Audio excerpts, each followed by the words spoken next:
Étudier la Bible, un podcast hebdomadaire pour approfondir la Bible, parole de Dieu.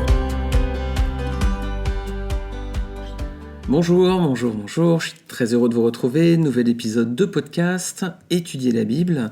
On continue l'exploration du livre de la Genèse, on a vu déjà beaucoup de choses, on a vu la création du monde déjà, on a vu la personne de Dieu, on a vu les enchaînements avec la chute d'Adam et Ève, la rédemption promise, et puis ensuite on a vu Abel et Caïn, on est venu jusqu'aux dinosaures, jusqu'à l'arche de Noé, voilà, on continue, là on est à présent dans la suite du déluge, donc Noé dans son arche avec les animaux, et on est chapitre 8, et je vais lire ce chapitre en introduction.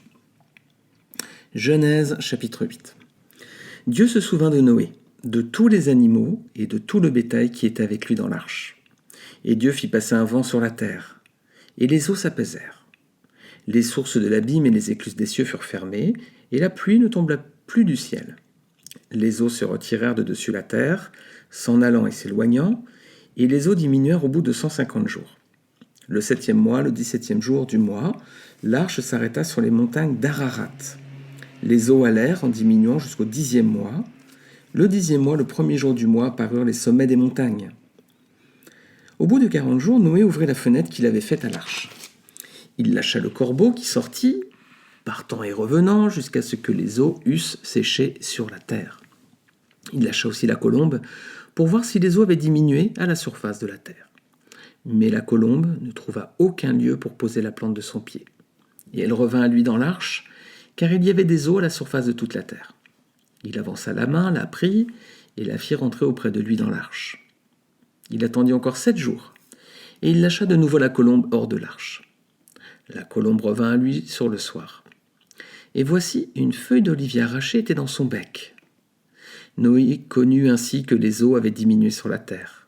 Il attendit encore 7 autres jours, et il lâcha la colombe, mais elle ne revint plus à lui. L'an 601, le 1er mois, le 1er jour du mois, les eaux avaient séché sur la terre. Noé ôta la couverture de l'arche, il regarda, et voici, la surface de la terre avait séché. Le 2e mois, le 27e jour du mois, la terre fut sèche. Alors Dieu parla à Noé en disant : « Sors de l'arche, toi et ta femme, tes fils et les femmes de tes fils avec toi. Fais sortir avec toi tous les animaux de toute chair qui sont avec toi, tant les oiseaux que le bétail et tous les reptiles qui rampent sur la terre. Qu'ils se répandent sur la terre, qu'ils soient féconds et multiplient sur la terre. » Noé sortit avec ses fils, sa femme et les femmes de ses fils. Tous les animaux, tous les reptiles, tous les oiseaux, tout ce qui se meut sur la terre, selon leurs espèces, sortirent de l'arche. Noé bâtit un autel à l'Éternel. Il prit de toutes les bêtes pures et de tous les oiseaux purs, et il offrit des holocaustes sur l'autel. L'Éternel sentit une odeur agréable. Et l'Éternel dit en son cœur : « Je ne maudirai plus la terre, à cause de l'homme, car les pensées du cœur de l'homme sont mauvaises dès sa jeunesse. Et je ne frapperai plus tout ce qui est vivant comme je l'ai fait. Tant que la terre subsistera, les semailles et la moisson, le froid et la chaleur, l'été et l'hiver, le jour et la nuit ne cesseront point. » Voilà, on voit la grâce de Dieu à la fin. Tant que la terre subsistera, les semailles et la moisson, le froid et la chaleur, l'été et l'hiver, le jour et la nuit ne cesseront point. Merci Seigneur d'avoir compassion de nous malgré nos cœurs qui sont si mauvais. Alors, on va regarder. Premièrement, verset 1, on dit que Dieu se souvint de Noé, tous les animaux et de tout le bétail qui était avec lui dans l'arche, et Dieu fit passer un vent sur la terre, et les eaux s'apaisèrent. Ce verset, ce mot utilisé là dans le verset, c'est le vent. Voilà, c'est celui-ci qui va nous intéresser, c'est ce mot précis. Dieu fit passer un vent sur la terre.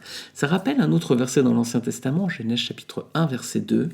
Si vous vous rappelez, c'est au tout début de la création, il est écrit : « La terre était informe et vide, il y avait des ténèbres au-dessus de l'abîme, et l'Esprit de Dieu se mouvait au-dessus des eaux. » Le mot qui est utilisé ici, Esprit de Dieu, c'est le même qui est utilisé dans Genèse 8, verset 1, pour vent, c'est le mot ruach en hébreu.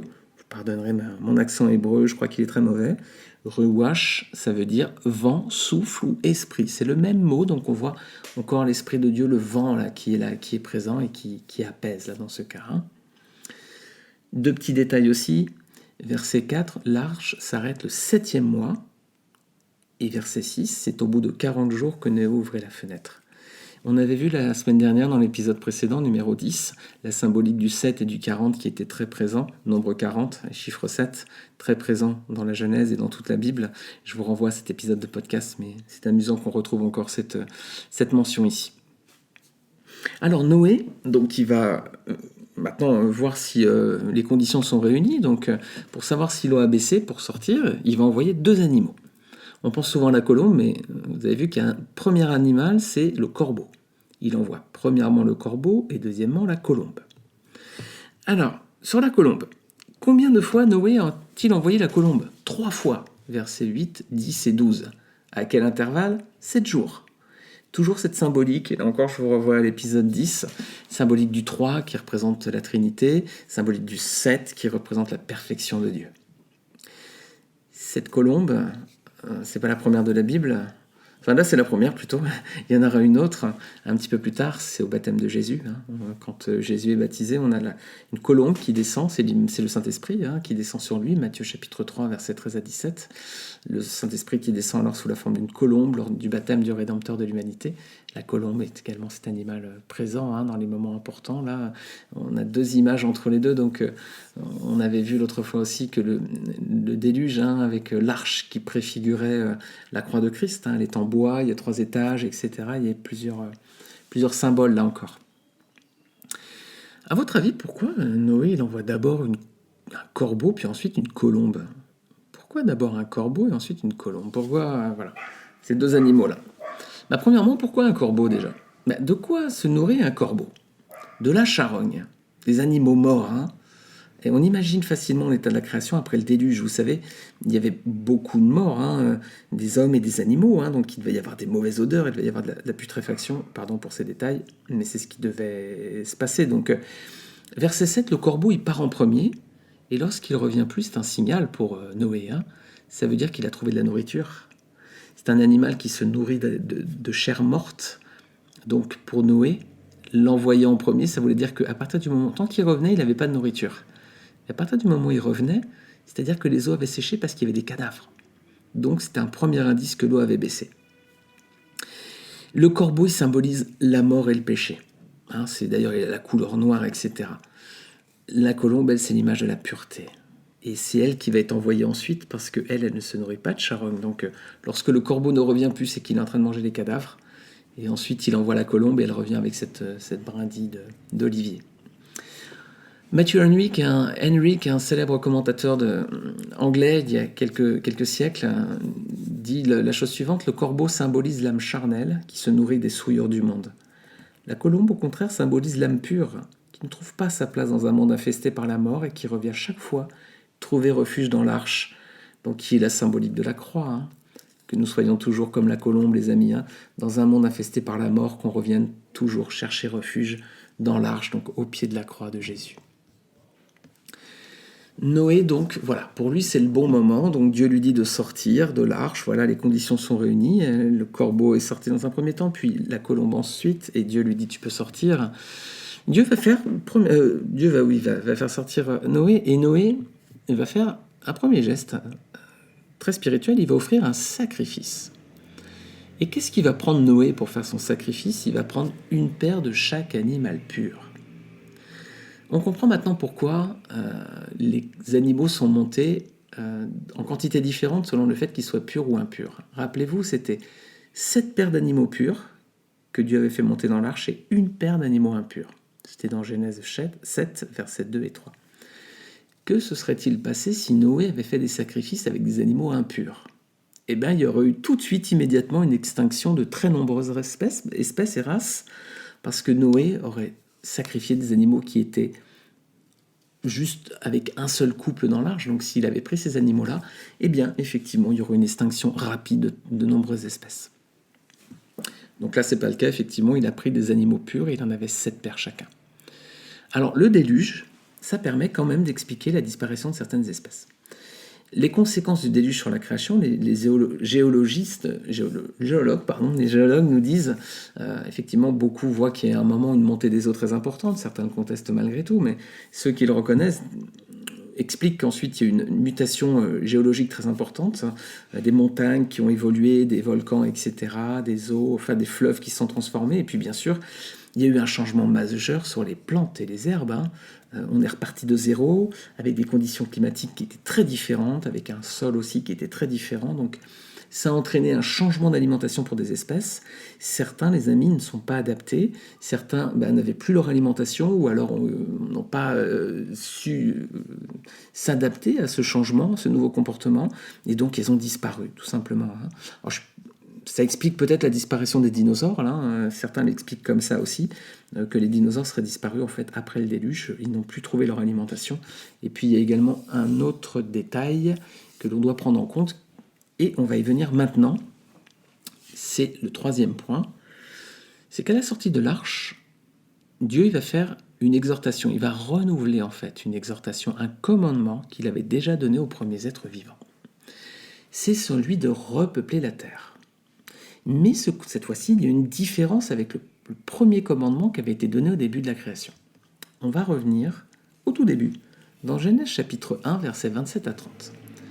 Dieu créa l'homme à son image, nous dit la Bible. Il le créa à l'image de Dieu, il le créa l'homme et la femme.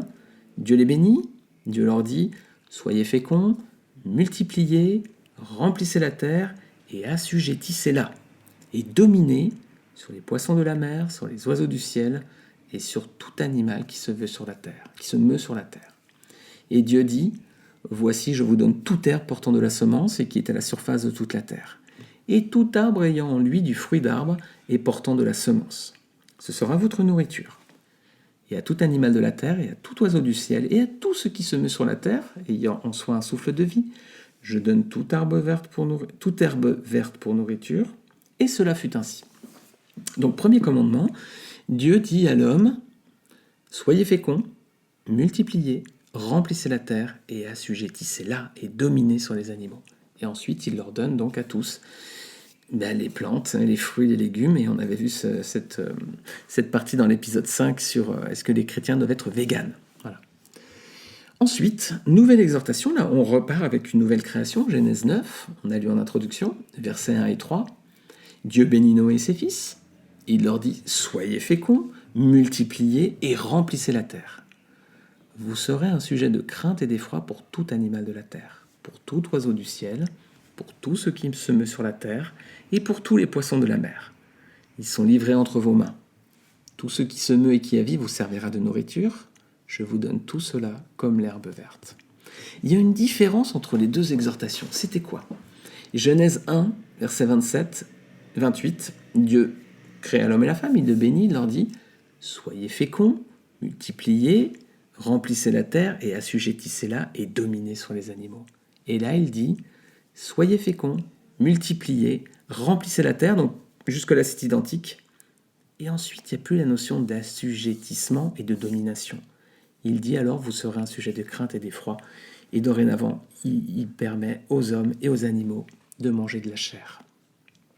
Donc là, il n'y a plus le principe de soumission. Voilà, les animaux sont placés sous l'autorité de l'homme, mais il n'y a plus le principe de soumission, même si le verset 2, donc, il laisse quand même indiquer que les animaux sont placés sous son autorité. Il dit « Vous serez un sujet de crainte et d'effroi pour eux. » Pourquoi, à votre avis ? Les rapports ont changé à présent. L'homme va inspirer de la crainte aux animaux, parce qu'il y a un changement d'alimentation. Maintenant, l'homme peut chasser, donc il sera un sujet de crainte et d'effroi pour les animaux de la terre. Et l'inverse est vrai. Parce que l'homme, maintenant, ne va pas pouvoir soumettre entièrement tous les animaux. L'épisode précédent, on avait vu aussi avec le crocodile, etc. On avait vu ces exemples-là.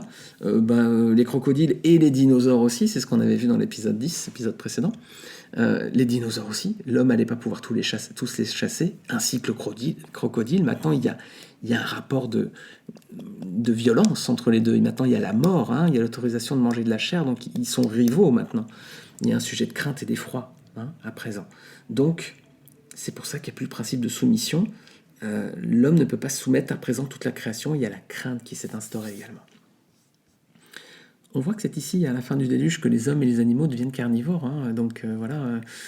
C'est aussi ce qui explique la disparition de certaines espèces. L'homme les a chassées et les a entièrement détruites. On a même dans l'histoire moderne l'homme qui a parfois En Australie, il y a cet animal, je ne me rappelle plus du nom. L'homme l'a tellement chassé, je ne sais plus comment il s'appelle, ça ressemble un peu à une petite autruche, comme un kiwi, je crois, non, il me semble, je crois que c'est ça. Non, c'est peut-être pas le kiwi, je ne sais plus comment il s'appelle. En tout cas, l'homme a tellement chassé et détruit certaines espèces, qu'aujourd'hui encore, on voit des espèces qui sont en voie d'extinction pour le braconnage, notamment en Afrique. C'est aussi une des raisons pour lesquelles certaines espèces sont disparues. Et puis il y a aussi le fait que les animaux sont dévorés entre eux. Donc ça a conduit certainement aussi à la disparition de certaines d'entre elles. Le dernier point qu'on va regarder, les amis, par rapport à ce chapitre 8, c'est que cette nouvelle création est à l'image du salut en Christ. Regardez le verset 7. Après le déluge et la destruction de l'humanité, Dieu va renouveler son exhortation. Donc reproduisez-vous, devenez nombreux et remplissez la terre. On a maintenant une nouvelle création, elle est purifiée du péché. Pourquoi Dieu avait entièrement détruit l'ancienne création, l'ancienne humanité? C'est parce il y avait trop de péché, il voulait repartir de zéro. Donc maintenant, on a une nouvelle création qui est purifiée. Et c'est l'image du salut en Jésus-Christ. Quand on vient au Seigneur Jésus, le Seigneur Jésus, donc, il est mort sur la croix pour les péchés du monde. Le Seigneur Jésus meurt sur la croix pour régler le problème du péché. Tous les hommes ont péché. Et donc, la première fois, Dieu avait envoyé un déluge pour éradiquer la création et repartir de zéro avec donc Noé et sa famille. À présent, Dieu agit différemment. Dieu ne détruit plus l'humanité. À présent, la paix nous est accordée parce que Christ a payé à notre place le prix de tous les péchés du monde. Après, il faut l'accepter, ce sacrifice pour nous. Mais la rédemption se fait par Jésus-Christ. Il n'y a plus besoin de déluge. C'est comme ça aussi que Dieu concluait le chapitre. Il disait qu'on a lu, c'est qu'à partir de maintenant, les saisons continueront, etc. Donc Dieu ne condamne plus l'humanité, ne la détruit plus entièrement. Pour l'instant, c'est suffisant avec le sacrifice de Christ. Et bien justement, quand on vient au Seigneur, quand on fait la paix avec Dieu par Jésus-Christ, c'est aussi un nouveau départ. C'est une nouvelle vie qu'on redémarre qui se veut sans péché à présent. Avec Noé, il y a une nouvelle création. Avec Jésus, nous sommes une nouvelle créature, mes amis. Avec Noé, il y avait une nouvelle création. Avec Jésus, nous sommes une nouvelle créature. On doit repartir de zéro. On a la vie purifiée du péché à présent. Il ne faut plus recommencer. Mais c'est comme à l'époque du déluge, le péché et la mort vont continuer à être présents. On va voir qu'il y aura la mort avec les animaux. On va voir que le péché va revenir très vite. Hélas, tout de suite, très rapidement, après le début de la sortie de l'arche, on va voir la semaine prochaine que Noé et ses fils, il va se passer quelque chose entre eux. Et ça, on le verra donc dans le prochain épisode. Néanmoins, pour l'instant, c'est donc une nouvelle création, un nouveau départ pour Noé et ses fils qui se retrouvent maintenant. Ils sont seuls sur Terre avec un seul objectif, repeupler la création. Et c'est ce qu'on va voir la semaine prochaine. Voilà mes amis, je vous remercie. Merci d'être des auditeurs de ce podcast. Je suis vraiment reconnaissant de voir qu'il y a des auditeurs. Je peux voir dans les statistiques que vous êtes nombreux. Vous commencez à être nombreux à écouter ces podcasts. Je m'en réjouis. Alors vraiment, je vous remercie encore une fois sincèrement. Et de vous demander aussi... J'apprécierais vraiment si vous pouviez mettre une petite note sur Apple Podcast, par exemple, sur les plateformes sur lesquelles vous écoutez ces émissions. Ce serait sympa de mettre une petite note, ça m'encouragerait aussi. Un petit commentaire, ça fait toujours plaisir aussi. Et puis n'hésitez pas à partager ces émissions autour de vous. #étudier la Bible sur les réseaux sociaux. Vous pouvez le partager sur vos réseaux, sur vos Facebook, vos Instagram ou autres. N'hésitez surtout pas. Le but du jeu, le but de ces épisodes, c'est de vous... c'est qu'on s'exhorte dans la parole de Dieu, c'est qu'on s'édifie ensemble, et puis aussi de faire connaître la bonne nouvelle du salut en Jésus-Christ autour de nous. Donc si vous avez à cœur de toucher votre entourage, n'hésitez pas, ces podcasts aussi sont à partager. Je vous remercie très sincèrement à chacun d'entre vous, et puis je vous dis à la semaine prochaine pour un prochain épisode.